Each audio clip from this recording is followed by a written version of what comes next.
Hello and welcome back to KSP Real Solar System Campaign.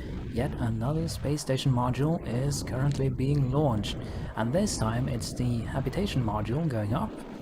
Of course, in preparation for a crewed docking with the space station.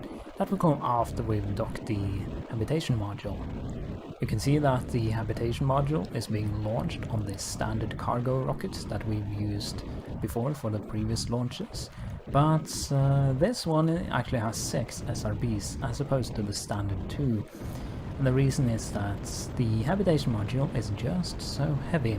It's the heaviest of all the modules we've launched so far. And but it does have capacity for 8 crew members, so it is definitely worth it. And space for 8 crew members might actually be a bit overkill, but I never want the space station to get too crowded, so there should always be enough room for however many crew members we want to get up there. I also had to do this launch at night because, well, that was when the space station was in orbit right above Cape Canaveral, where we are still performing essentially all of our launches. I haven't tried one of the other stations yet, even though some of them might be better than Cape Canaveral, like the one in French New Guinea, I think, or somewhere around there. I think that's where the ESA is launching their rockets for the most part, because it is closer to the equator, which lowers the delta V requirement for going to orbit by a little bit. You can see the habitation module here as we decouple the first stage after that burnt out, and it doesn't look too big, but it is heavy, definitely. And it also have some RCS thrusters there on the middle of the section between the 2 habitation modules, and that is just to make the docking easier. From previous experience with docking these modules, it definitely pays to have a properly positioned RCS tank, preferably on the middle, so that the maneuvering with the RCS engines doesn't make the spacecraft just flip out and spin in all sorts of directions. At this point I'm just preparing for the rendezvous here, and once I get to the closest approach I'm going to slow or kill all of the relative velocity. Now, I did miss a little bit on the inclination over my initial orbit, so I have to spend some fuel correcting that, but it's not really a problem. I always calculate a little bit of spare delta V for these launches, because as it turns out it's usually needed. Of course, getting close to the space station is well, it's the easy part of these dockings. The difficult part is actually maneuvering into position so that we can perform the docking and get the docking ports connected, and that can be quite difficult for large unwieldy spacecrafts. Luckily I do have the space tug here, and that is going to undock from the station and sit on top of this habitation module and guide it into its correct place. Now, it's always a bit of it always takes a bit of fiddling around to get this right, and the tug itself has quite some overpowered RCS engines, so it's almost a bit too sensitive to the thrusters. It did get a lot easier once I actually managed to dock the tug to the habitation module. But I do have to point out that I don't have any reliable satellite connection for the space station, so I rely on ground stations. And of course, as I orbit around the Earth, occasionally I will lose connection and not be able to communicate with any modules or tugs or whatever on this station. And that's a bit of a problem when it happens in the middle of some careful maneuvering, and then you'll have to start all over again once you fly across a new ground station. So that is one of the troubles I had to deal with there, but sometime in the future I think I'm going to launch a satellite into geostationary orbit that will just sit right on top of the space station all the time. Eventually though, I did get the module in the correct position, and yeah, it was a successful docking after all, and it wasn't even docked in the place where I had intended it. So we have the habitation module at the correct end of the station, with all the support and service modules on the other side. And now we just need to bring some crew members up to the space station, and of course, what better way to launch them to the station than on the back of a space shuttle. Now this is not the old space shuttle that I've launched before, although I could still use that. But I had to design an even bigger space shuttle for this, because I'm also bringing up a lab module, and the lab module was so big and heavy that I needed a much heavier lifting vehicle, and this should do the job. This is a very powerful launch vehicle with those two SRBs there. SRBs there are got one hell of a kick in them, and I have 3 space shuttle main engines on the bottom of that big orange tank, and the Delta V on this shuttle is pretty good, and I think it can even launch heavier modules than we are launching here. Doing this with a shuttle will also allow us to see how the shuttle, our new shuttle design, performs in the atmosphere once we re-enter, and that is of course going to be very interesting, because I really do want to have a reusable space plane that I can launch with some big modules in the cargo bay, and have it dock with the space station and do all sorts of service and construction up there. And of course it also allows us to launch a lot more crew members than we normally would. We have 4 crew members on this particular mission, 2 pilots, an engineer and a scientist. The shuttle does perform fairly well, both before and after the SRB separation, although there is a bit more instability to the shuttle once we got rid of those extra rockets. But the gimbaling on the engines will make up for that imbalance with respect to the center of mass and the center of thrust. And often that is one of the more difficult parts of designing the shuttle, getting that sort of balance right. But I think I did pretty well here.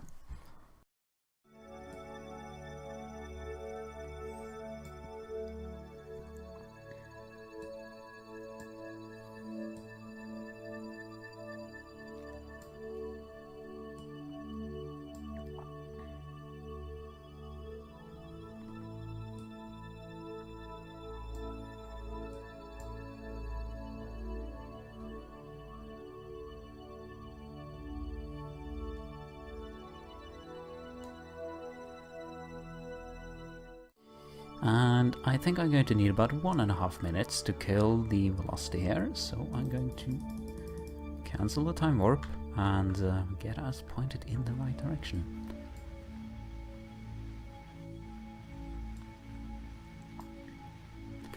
Now, let's have a look at fuel supply. Still fairly decent RCS fuel supply there, of HDP fuel. And still have ample Delta V in the orbital maneuvering system engine, so just gotta kill that 255 meters per second, our relative velocity, and I think I can, yeah, there we go, there's the space station over there. Right, it's time to get ready for engine cutoff, and there we go. That is basically all of the relative velocity removed right there. So now we just need to point us at the station itself and do a little bit of a burn after that. And that is the wrong direction to turn. I'm gonna have to turn over. Come on now. Yeah. Once again we are approaching a close approach here, and you can see the scientific lab we are carrying on this mission right here, and we have now opened the cargo bay doors, and I'm also going to extend this radiator. The shuttle itself is powered by fuel cells, so no solar panels on this, and there are some RTGs on this lab here. That should make for a good electricity supply for a scientific lab, so that it's not reliant on having exposure to the sun all the time. So now, let's see. The closest approach is at 2.1 kilometers, and I got about 20 meters per second of velocity to kill. Yeah, 20 kilometers per second would have been rather difficult to deal with there, but that is not what we are dealing with, luckily. So, yet again, fire up the engine, and it's not going to be burning for long this time. Just a few seconds to get that target velocity indicator down to about 0. Yep, there we go. So, yet again, I gotta point us at the targets and do a short burn again. I do think I should conserve my RCS fuel a little bit, so I'm going to use the main engine for this burn, since I'm getting close to 50% of the RCS fuel. So this is really a RCS fuel hog, it seems like.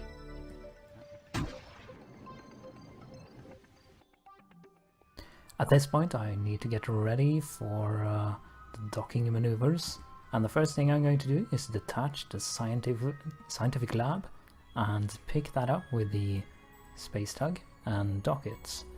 Then I'll do the shuttle docking afterwards. Docking itself between the space tug and the science lab wasn't too difficult, but again, the lack of connection to any ground stations did cause some trouble. So that is why I suddenly pass into the night side of the Earth there.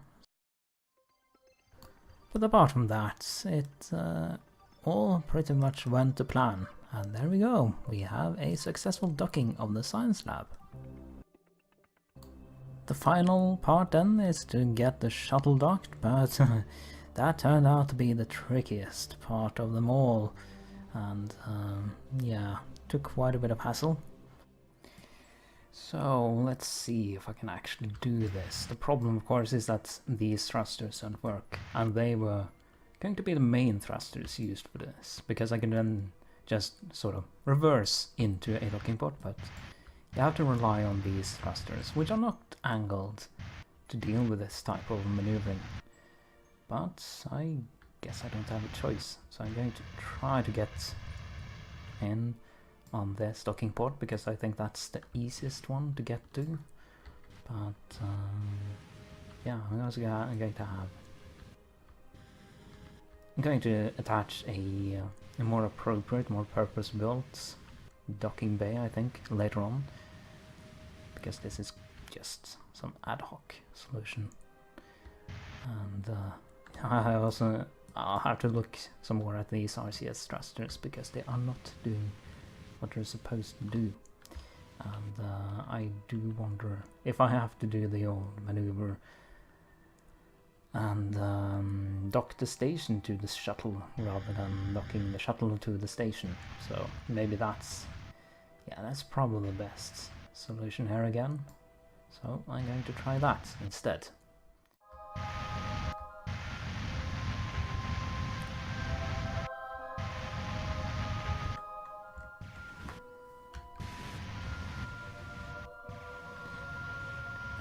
This is also becoming increasingly difficult to pull off, because the station is just getting bigger and bigger, and it's going to get quite unwieldy soon, so I can't really rely on this sort of method for much longer, I think.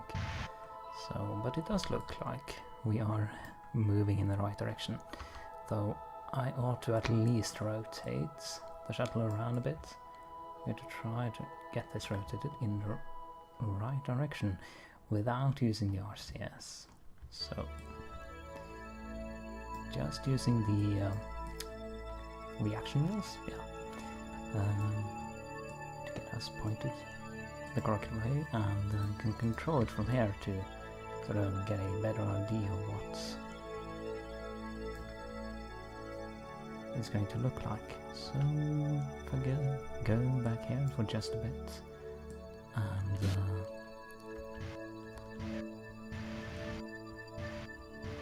it's a bit difficult to figure out what direction to fire the thrusters in as well, but it does look like we are slowly but steadily going to dock this. Going to try from the shuttle angle again and see. Just come on now, that's gotta work. Come on, there we go. Oh, finally the shuttle is docked to the space station, and look at how huge the shuttle is compared to the rest of the station. But yeah, how much food supplies do we have here? Oh, we have supplies for almost half a year, so that is no worry then. Right, time for the first EVA. And we are going to go out with Victoria Tamarkina, the second pilot in charge on this mission. And she is going... Let's see, we'll get over to the habitation module over here. The pilots are going to have a rest. Well, I think I should keep one pilot just in the shuttle for now. And so, let's see if I can't find an entrance on the habitation module. Yeah, it's on the other side, of course. But this has also, I think, given us some, yeah. If we can just keep this orbiting for 29 more days with the current crew, then we should complete this mission here, first space station. But I'm not sure why this requirement isn't fulfilled. Just perigee greater than 250 kilometers, apogee less than 2000, I think. I'm fairly sure we have actually done that, unless all the maneuvering and stuff I did has thrown us off course. If no, it should. Yeah. Oh well. I think yeah, we can definitely go for a month in orbit here. Why not? Why not? So, let's see. Stanley Marshall is the scientist on this mission, so he's going over. Oh, yeah, he's going over in the lab, so I can get him out again. And oh, he's tumbling a bit, but okay. There we go. Yeah, so I have a full complement of crew here with a pilot, scientist, and a engineer. Although there are two pilots, because it's nice to have a pilot in reserve in case anything happens to the first pilot, because pilots are more important than the other guys for just flying the vessel, basically. I think there are some limitations put on you if you don't have a pilot on board while trying to fly a spacecraft. I think it might be the SAS that you can't enable or something. Yeah, anyway, I don't really know, I'm not going to test it anyway. And finally there is Nancy Morrison as the engineer on this mission, which is also going to head off to the...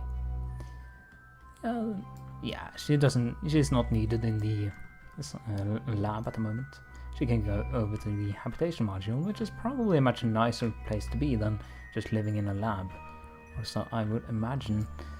And we have a lot more capacity on this station to serve more crew than we currently have up there, because you can live in the lab as well. I think you can keep 2 crew members there, and then 4 plus 4, so you got 10, and then 4 in the shuttle. So there's so much room there, and we have ample supplies to stay up here. If you take a look, at the HTTP levels, it's quite low, and you can see most of the HTTP tanks are running really low. So at some point in the future we're gonna have to send up a fuel tanker and a fuel depot of some sort and dock that to the station as well. I am also thinking I should bring up another power generator and attach that on the other side here, because we are actually draining electricity at the moment. But that will be it for this episode of KSP Real Solar System Campaign. The shuttle managed to dock successfully with the space station, and we also attached our scientific lab to the station now, so it can perform various kinds of research. I hope you enjoyed this video, and I do hope you will join me for the next video as well, where I will be attempting a re-entry with the shuttle, and I'm fairly certain I'm also going to launch new modules, potentially with the space shuttle again. But for now, take care, and bye.